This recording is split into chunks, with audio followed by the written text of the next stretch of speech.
Hello everyone, welcome to the 14th tutorial class on artificial intelligence, and this class will be presented by myself Dr. Shruti Mondal. And basically this class is continuation of earlier classes on Bayesian network. As you already know that the Bayesian network is represented by a directed acyclic graph and its associative conditional probability table for each of the node. We already know that conditional independency is very important feature for Bayesian network. So in this class, we shall discuss about the different conditional independency and how can we extract the actual Bayesian network structure from the training data. So all these topics will be covered in these classes. Now first topic is the D-separation. So basically there is general topological criteria that is called D-separation for conditional independence. Okay, so whenever we called about the conditional independence, we should use the term as the D-separation. Now what is the D-separation? Basically D-separation determine whether a set of node X is independent from another set of nodes Y given for a third set E.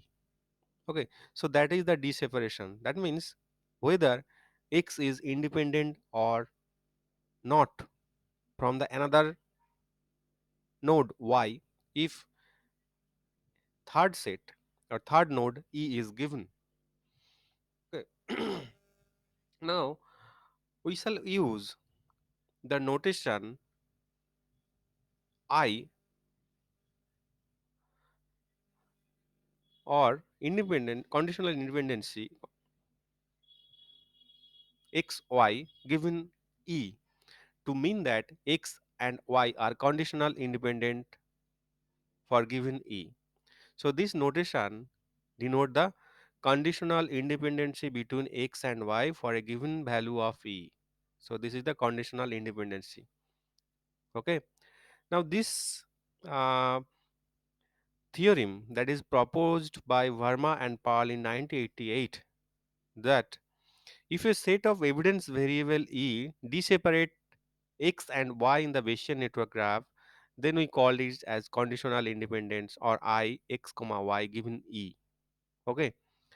So this theorem is proposed by Barma and Paul. So obviously conditional independency or deseparation are closely related with each other, or you can say call it as synonymous. Now whether two nodes are deseparated or conditional independent or not, there are different kind of algorithm that are already existed. One of the algorithm is DFS like algorithm.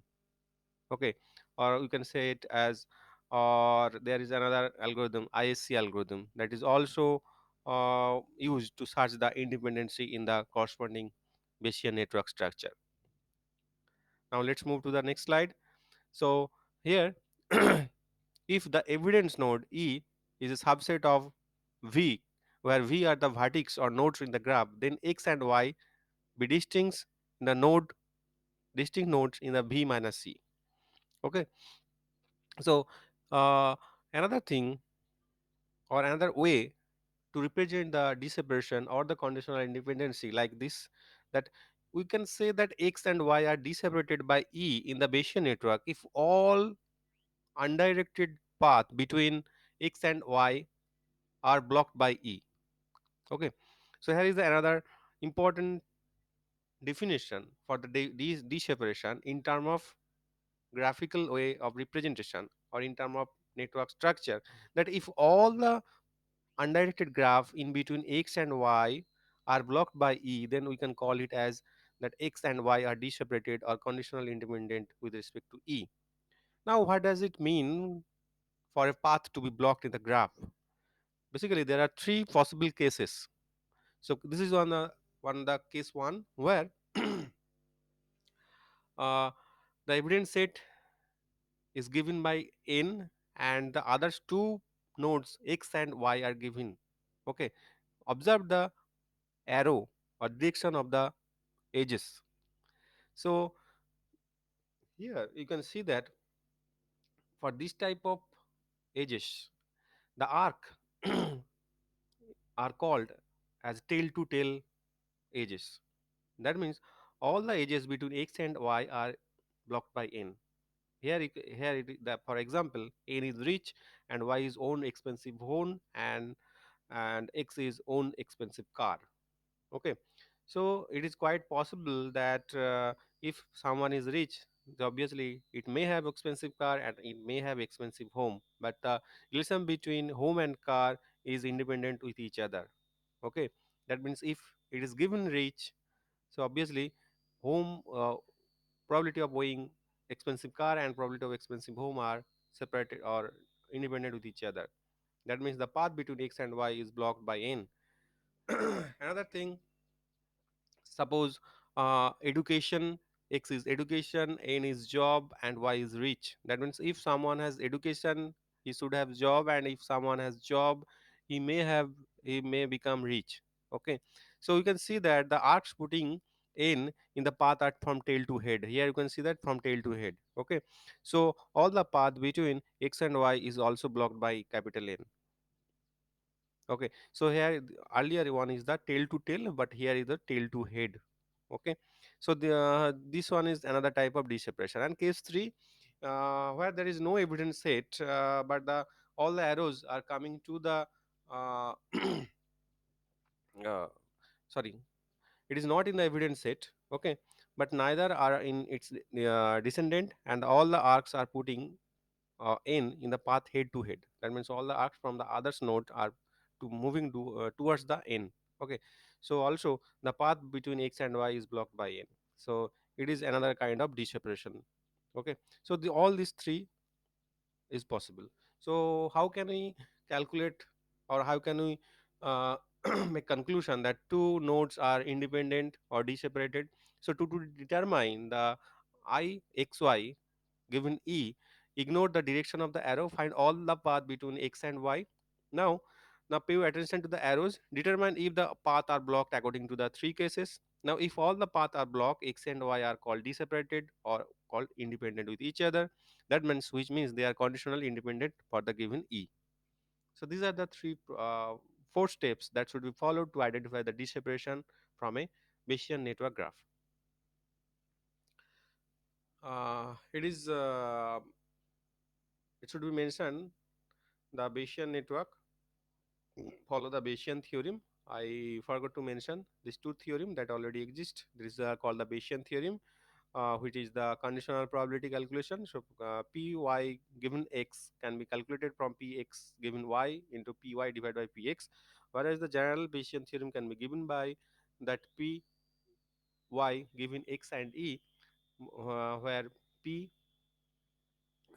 conditional sorry, yeah, conditional probability Px given y and e multiplied by P y given E divided by P x given E. So that is the Bayesian theorem. So wherever it was mentioned that what is the Bayesian theorem, you can write any of these two.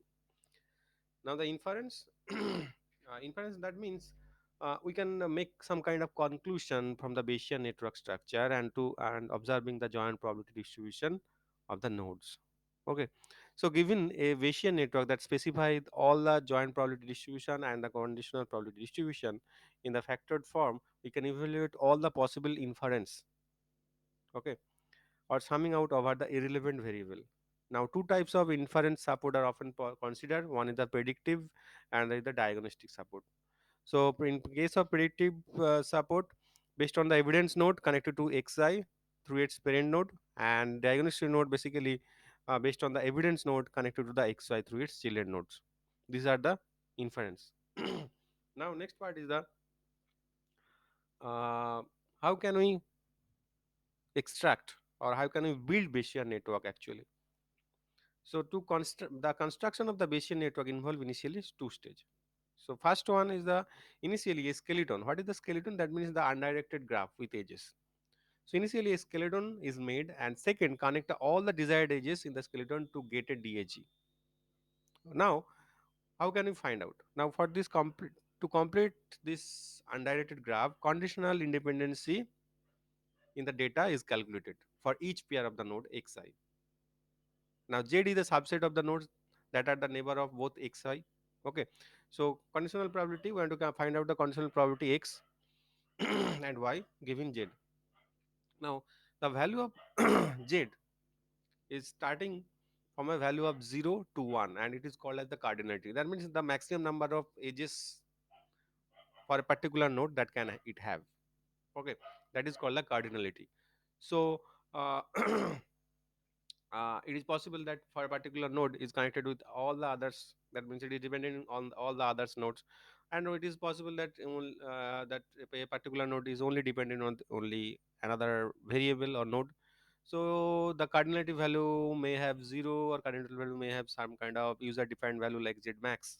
Okay, so if an independence is recognized, the edges between xi is detached from the skeleton, and ICS algorithm is employed to find out the skeleton of the desired network, and then it directs all the edges in the skeleton to get a DAG according to the conditional independence. So the learning of the Bayesian network can be stated as follows.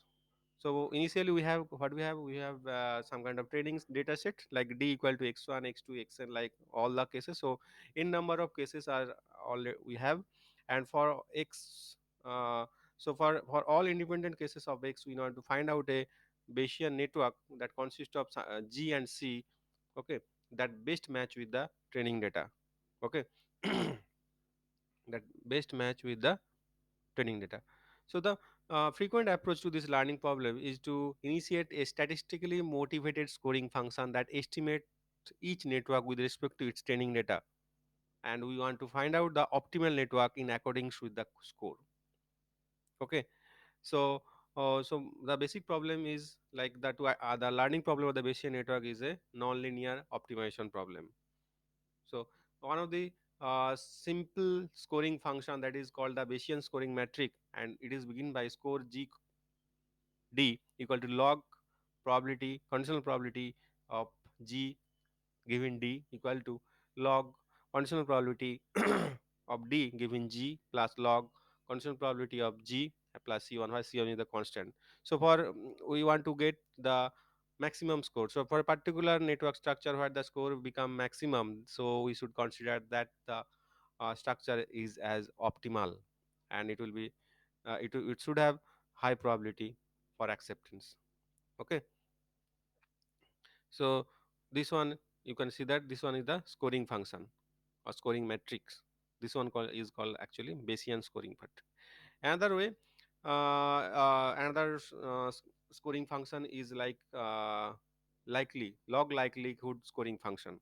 Okay, so here it is the problem is same. Suppose the we have m number of data set, and the data set is given by x1, x2 up to xm, and each of the dataset constants like in number of variable like xl equal to xl1 comma xl2 up to xln, and it make transpose for the training purpose.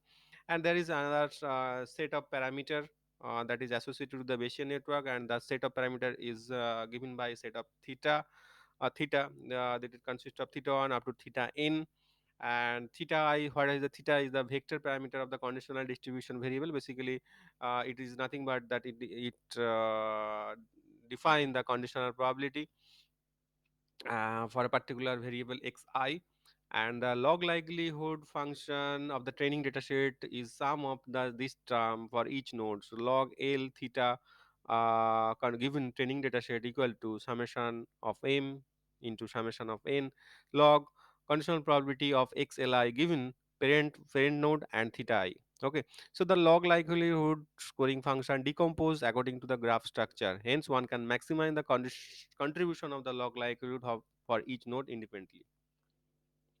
So these are the two process through which we can learn the structure of the Bayesian network. So what we have learned in this class, we learn about the concept of the d-separation, that is nothing but the conditional independency, and the different cases for the d-separation, and so that we can call that two nodes are independent for a given set of given third set of nodes. And next we have learned that learning process of Bayesian network, so that how a computer can learn the structure of Bayesian network. So here we have seen that we most of the cases scoring function has been used. One of the scoring function is Bayesian scoring function, and that is the maximum likelihood uh, scoring function. So as for the convenience of the user, they can choose any of them. Okay, so these are the few references associated with the Bayesian network. Thank you.